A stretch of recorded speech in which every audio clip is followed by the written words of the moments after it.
Take the unpredictability and lunacy of Rimworld and match it with the intrigue, conquest and weaponized adultery of Crusader Kings and you get this, Norland, from developer Long Jaunt. Feudalism is the name of the game. You control a noble family trying their darndest to manage a rowdy rabble of peasants. You might bring your budding settlement into an era of prosperity, or watch helplessly as your countrymen go around copulating with, vomiting on, and murdering anything in sight. Usually in that order. Its publisher Hooded Horse sent me over a preview build, big shout out to them for that, which features a healthy slice of the game's core gameplay loops.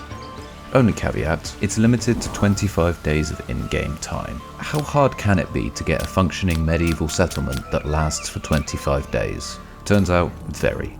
I'm a terrible ruler and I do feel bad. Now let's take a look at Norland. As mentioned, this is inspired by Rimworld and Crusader Kings, and that can be felt on all levels. The only characters you have any real control over are the nobles. It's up to them to dish out orders and keep your peasants out of trouble. Assign them to buildings and they'll instruct the lowly folks every few days. Yeah, people will forget how to do their job if they don't get checked in on. Folks weren't the smartest back then. Everyone living in your budding town has needs. They want a roof over their heads, a steady flow of food, and most importantly, they need booze. Day after day of backbreaking labour is acceptable only if there's a pint of slightly warm beer at the end of it. So you're issuing orders and managing production chains to maintain steady growth. Migrants will join every now and then to keep your workforce and demand growing. So that's the colony sim side. The other parent's DNA, your Crusader Kings, becomes obvious when you zoom out to the world map. Your little slice of home is just one of the many towns in the world. Each of them has their own noble family which you can interact with.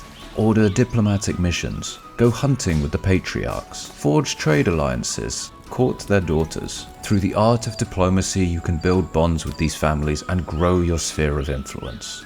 Or you can be a tad more direct. Assassinate their rulers, abduct and ransom their children, raid their villages and pillage their treasuries. There's no right or wrong way to approach things, only your way. The game has a lot of moving parts. Production chains, a complex economy, rowdy peasants. Each is a potential headache waiting to happen. But the game doesn't expect you to get to grips with all its systems at once. You'll get your feet wet with a short tutorial which will show you just enough to not doom your entire population. Once you start your own town, you'll be nudged in the right direction here and there, but mostly you're learning by doing. Every now and then, it lulls you into a false sense of security, and before you know it, everything's gone horribly wrong. But you know where the problem was, and you learn a lesson to take into your next town. It's the school of hard knocks. You don't win, you just get a little better each time. When you start a new town, you'll be given a batch of fresh nobles, which can be customized, and you'll pick cultures for them and your people. These range from the nature-loving Varns, the warlike Caden, the trade-driven Marka, or the underhanded Tanea, who are favoured by the Church of Saint Sophia. The church is important, more on that later. Different cultures are better at different things, and will give you an initial boost in a certain direction. After that, you're free to lean into whatever angle of rulership you fancy. The gameplay loop is simple on paper. Get peasants, give them jobs, pay them, give them food to buy, booze to drink, and a bed to pass out on. Grow your economy, field an army, and maintain global relationships. That's what, 9 things to manage? Phew, easy. You'll start by laying out the basics: housing, workplaces, food production. You can research new tech by sending your nobles to read books in your library. New tomes can be bought from the church, or nicked from your neighbours, and little by little you'll gain additional options. You'll start exploiting more of the resources in your starting area, equipping your army with better arms, and fielding a contingent of loyal warriors who will follow you to the ends of the earth. Well, that's how I thought it would be. But none of that accounts for one crucial aspect of the game.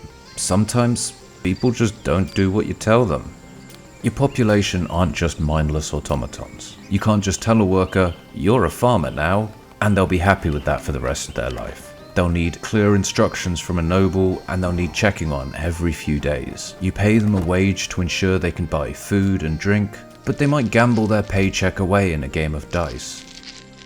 They may turn to a life of crime, steal food from the stores, and cause yet more trouble. How to avoid this? Proper management from your nobles. But again, easier said than done. If your nobles are particularly unhappy, they may just say sod it to their duties and go bonk the local tavern maid instead. They'll sulk around, insulting everyone in their path, causing fights and upsetting other characters. You can give them orders and hope they act them out, but ultimately you're helpless to just sit and watch when someone goes on a bender that derails your grand plan. Managing your rabble of louts and the nobles who are supposed to be keeping them in line is one issue. But again, that's only one side of the game. While your villagers are vomiting on each other, you'll be swinging the scales of power on the world stage. As I mentioned before, you can be diplomatic here, but there's always room for underhanded dealings. The price to pay is foreign rulers doing the same right back at you. You could heist a few juicy tech tomes from their library, but they'll hit back and murder your wife. The local villagers that pay tribute to you can be burned to the ground and raided. Things can escalate and war can break out. And even when you're full steam ahead in world conquest mode, the state of your town is crucial because everything's linked. If there's trouble at home, your warriors won't be motivated, and that crushing victory you expected can go haywire as your soldiers immediately surrender or fall asleep in the crucial moments of battle. But even if it goes well, and you best your enemies and plunder all you can fit into your pockets, there's still more to worry about. See, there's a mediator in the world of Norland, the church. Religion is important. Beer is enough to get a peasant through most of their hardships, but it's that promise of eternal happiness after death that really keeps them ticking. The church is there to act as the in-between of all rulers. They'll frequently send trade caravans and keep the economy circling, and dishonorable actions will be scrutinized and punished. When your town is suitably populated, they'll send a bishop to aid you and your citizens. Your serfs can find purpose in zealotry, resulting in an army of righteous, holy warriors. Great for conquering your smelly, godless neighbors, but terrible for when they band behind said bishop and overthrow you. The game starts out and is an irreverent take on medieval life, but the more you dive in, the more you see things are all interlinking. You're balancing the whims of your nobles, the security of your position, the basic needs of the working class, a fluctuating economy, and your place on the world stage. At some point, one of those spinning plates will slip and crash, and bring the rest toppling down. But there's a strange satisfaction in failure. Things spiral out of control like no one's business. Be that the complex powder keg of medieval diplomacy, or the simple consequence of what happens when your ruler eats a bad turnip. Not to mention, the game looks great. Visually, it is a delight. It's so entertaining to just watch people go about their day, muck things up and start arguments. A good chunk of playing this was just zooming in and watching characters get into mishaps with a big stupid grin on my face. For fans of either Rimworld or Crusader Kings, this is definitely a game to have your eye on. It's scheduled for an early access release in May. Go ahead and give it a wishlist on Steam for any updates on that. I'll put a link in the video info. And if you've got any questions, drop me a comment below this. I'm no expert, but if your question is about how a batch of bad turnips can completely derail a small town, well, I've certainly got some experience there. Again, this is Norland from Long Jaunt and Hooded Horse. Keep an eye on it for a stupidly good time at some point in the next few months.